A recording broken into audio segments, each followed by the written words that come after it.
Of course, the obvious first question is, what is application state? Why do we need a state management solution? Doesn't Angular already have one? What is that state thing? Well, consider this simple Angular application. It's not the application we worked on in this course, but of course this could be just another application you have, where you have the welcome component, then a couple of training components here, because maybe you're building like a training application, something where people can do workouts and save them, and you have your training service.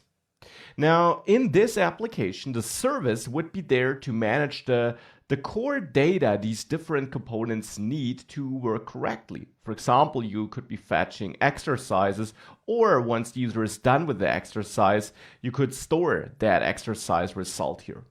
Well, and all that data, which kind of is important for your application, because this data is in the end controlling what's visible on the screen, that is your application state.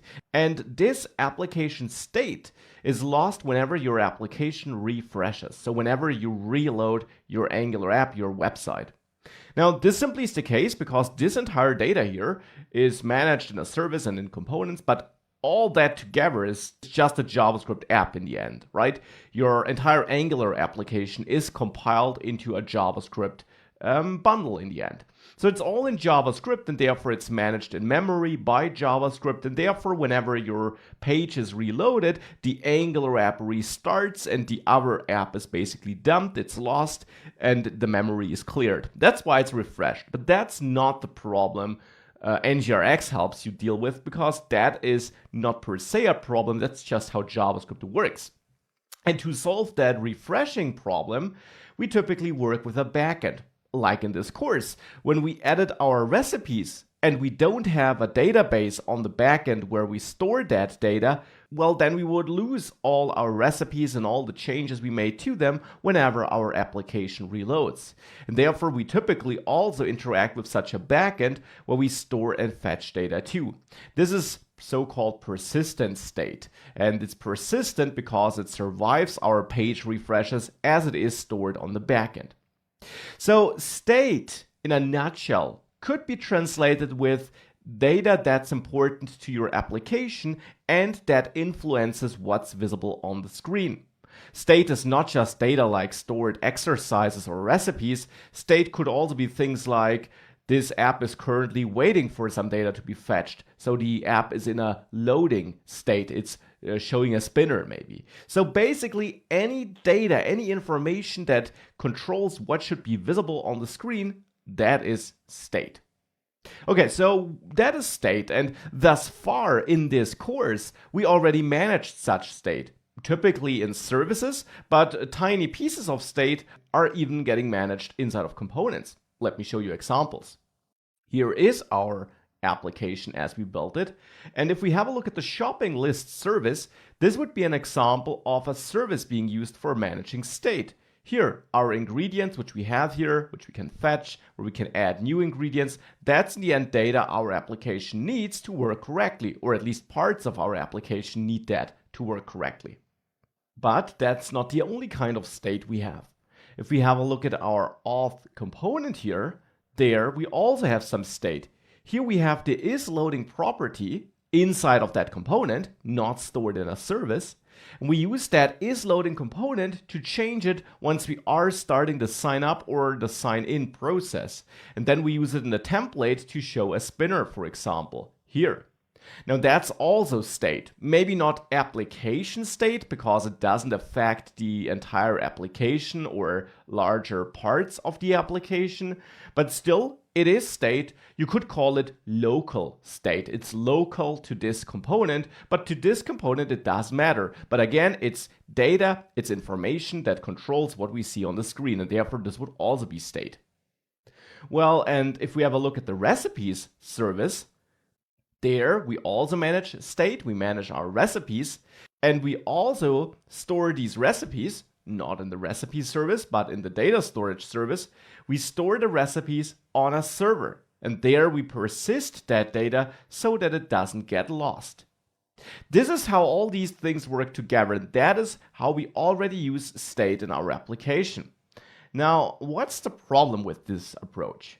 Well, simpler apps, and that includes our course project to be very honest, so I should maybe say smaller apps, typically are fine with how we already manage state by using components and services. And actually, you can get very far with this approach only. Even bigger apps can be managed with just services and components.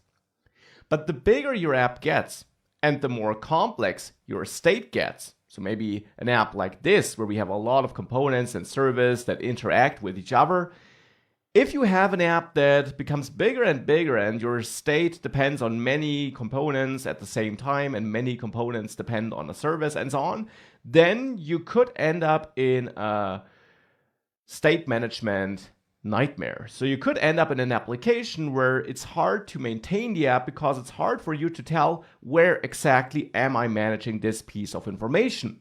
And maybe you're even changing a piece of information, like the isLoading state of a component, accidentally from another place in the application, simply because your code is structured such that this is possible.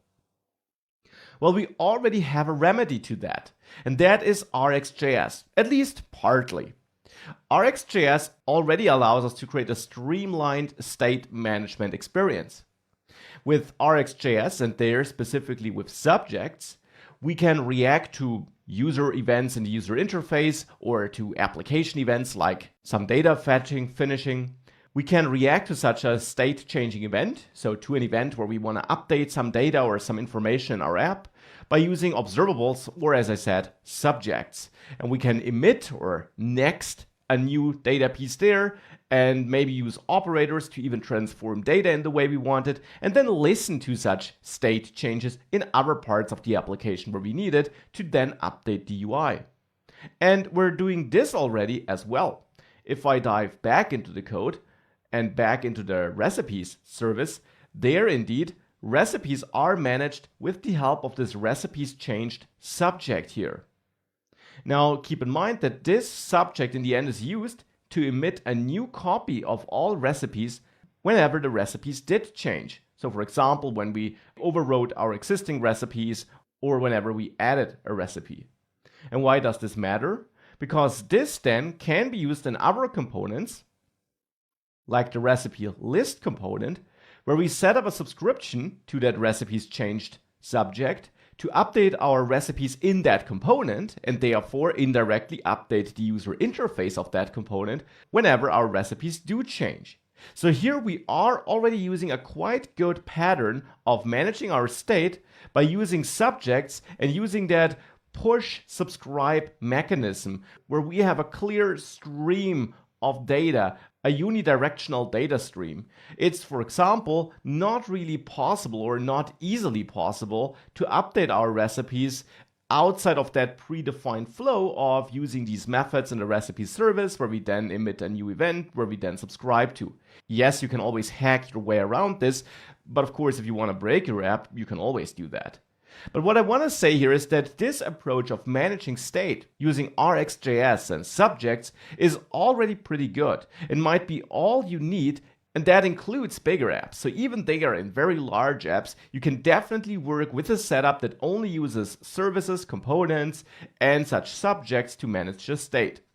But that can, of course, be tricky because it really forces you to have an eye on providing a good structure and a clean setup and ensuring that really all services and all pieces of state are implemented in a good way.